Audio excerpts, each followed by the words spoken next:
ನಾನು ಗುರುನಾಥ್ ಪೂಜಾರಿ, ಕಲಬುರಗಿ ಜಿಲ್ಲಾ ಕುರುಬರ ಸಂಘದ ಅಧ್ಯಕ್ಷ. ಏನ್ ನೀವು ಪ್ರಶ್ನೆ ಕೇಳ್ತಾ ಇದ್ದೀರಿ? ನಿನ್ನೆ ನವದೆಹಲಿಯಲ್ಲಿ ಸಭೆ ಆಗಿದ ಪ್ರಯುಕ್ತವಾಗಿ ಇವತ್ತು ಟಿವಿ ತುಂಬಾ ಎಲ್ಲ, ಮಾಧ್ಯಮ ತುಂಬಾ ಎಲ್ಲ, ಪತ್ರಿಕೆ ತುಂಬಾ ಎಲ್ಲ ಸಿದ್ದರಾಮಯ್ಯ ಅವರು ನಾಳೆ ಬೆಳಗ್ಗೆ ರಾಜೀನಾಮೆ ಕೊಡ್ತಾರೆ ಅಂತಕ್ಕಂಥ ಏನು ಊಹಾಪೋಹಗಳು ನಡೆದಿವೆ. ಆ ಊಹಾಪೋಹಗಳಿಗೆ ವಿರುದ್ಧವಾಗಿ ಕಲಬುರಗಿ ಜಿಲ್ಲಾ ಕುರುಬರ ಸಂಘ ಹಾಗೂ ಕಲಬುರಗಿ ಜಿಲ್ಲೆ ಎಲ್ಲಾ ತಾಲೂಕು ಸಂಘಗಳ ಅಧ್ಯಕ್ಷರ ಒಂದು ನೇತೃತ್ವದಲ್ಲಿ ಸನ್ಮಾನ್ಯ ಶ್ರೀ ಸಿದ್ದರಾಮಯ್ಯನವರು 2013ರಿಂದ 2018ರವರೆಗೆ ಆಡಳಿತ ಮಾಡಿದಂತ ಸಂದರ್ಭದಲ್ಲಿ ಅವತ್ತಿನ ದಿವಸ 165 ಭಾಗ್ಯಗಳು ಕೊಡುವುದರ ಮುಖಾಂತರ ಯಶಸ್ವಿಯಾಗಿ ಪೂರೈಸಿದ್ದಾರೆ ಮುಖ್ಯಮಂತ್ರಿ ಸ್ಥಾನ.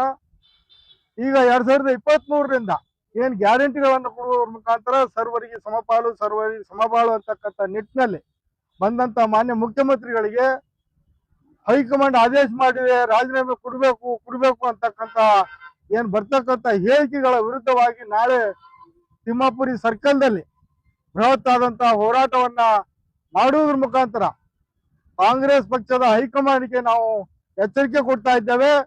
2023ರಲ್ಲಿ ಚುನಾವಣೆ ಸಂದರ್ಭದಲ್ಲಿ ಸಿದ್ದರಾಮಯ್ಯ ಅವರಿಗೆ 25 ತಿಂಗಳು, ಸಿದ್ದರಾಮಯ್ಯ ಅವರಿಗೆ 30 ತಿಂಗಳು ಅಂತಕ್ಕಂಥ ಆಶ್ವಾಸನೆ ಮೇಲೆ ನಾವು ಮತ ಹಾಕಿಲ್ಲ. ಸಿದ್ದರಾಮಯ್ಯನವರು ಸಂಪೂರ್ಣವಾಗಿ 5 ವರ್ಷ ಇರ್ತಾರೆ ಅಂತಕ್ಕಂಥ ನಿಟ್ಟಿನಲ್ಲಿ ಏನಂತಂದ್ರೆ ಬರೀ ಕುರುಬ ಸಮಾಜ ಅಲ್ಲ, ಹಿಂದುಳಿದ ವರ್ಗ, ಅಲ್ಪಸಂಖ್ಯಾತರು ಮತ್ತೆ ಸಿದ್ದರಾಮಯ್ಯನ ಅಭಿಮಾನಿಗಳು ಎಲ್ಲರೂ ಕೂಡ್ಕೊಂಡು ಅಂತಂದ್ರೆ ಕರ್ನಾಟಕದಲ್ಲಿ ಕಾಂಗ್ರೆಸ್ ಸರ್ಕಾರಕ್ಕೆ ಬರಲಿಕ್ಕೆ ಕಾರಣಕರ್ತರಾಗಿದ್ದೇವೆ. ಹಂಗಾಗಿ ಹೈಕಮಾಂಡ್ ಈ ದಲಿತರು, ಹಿಂದುಳಿದ ವರ್ಗ, ಅಲ್ಪಸಂಖ್ಯಾತರಿಗೆ ಅನ್ಯಾಯ ಮಾಡಲ್ಲ, ಸಿದ್ದರಾಮಯ್ಯ ಅವರು ರಾಜೀನಾಮೆ ತೆಗೆದುಕೊಳ್ಳೋದ್ರ ಮುಖಾಂತರ ಅನ್ಯಾಯ ಮಾಡಲು ಹೊಂಟಿದೆ.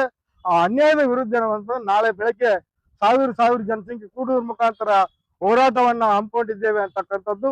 ಆದ್ದರಿಂದ ತಮ್ಮ ಮೀಡಿಯಾ ಮುಖಾಂತರ ನಾನು ಏನ್ ಮನವಿ ಮಾಡ್ಕೊಳ್ತಾ ಇದ್ದೇನೆ ಅಂತಂದ್ರೆ, ಕಲಬುರಗಿ ಜಿಲ್ಲೆಯ ಸಮಸ್ಯೆ ಸಿದ್ದರಾಮಯ್ಯ ಸಾಹೇಬರ ಅಭಿಮಾನಿಗಳು, ಸಮಾಜದ ಮುಖಂಡರು, ಹಿರಿಯರು, ಮಹಿಳೆಯರು, ಯುವಕರು, ಎಲ್ಲಾ ತಾಲೂಕಿನ ಅಧ್ಯಕ್ಷರು, ಪದಾಧಿಕಾರಿಗಳು ಭಾಗವಹಿಸಿ ಸಿದ್ದರಾಮಯ್ಯನವರಿಗೆ ನಾವು ಬೆಂಬಲವಾಗಿ ನಿಲ್ಲೋಣ ಅಂತಕ್ಕಂಥ ಮಾತನ್ನು ಹೇಳ್ತಾ ಇದ್ದಾರೆ.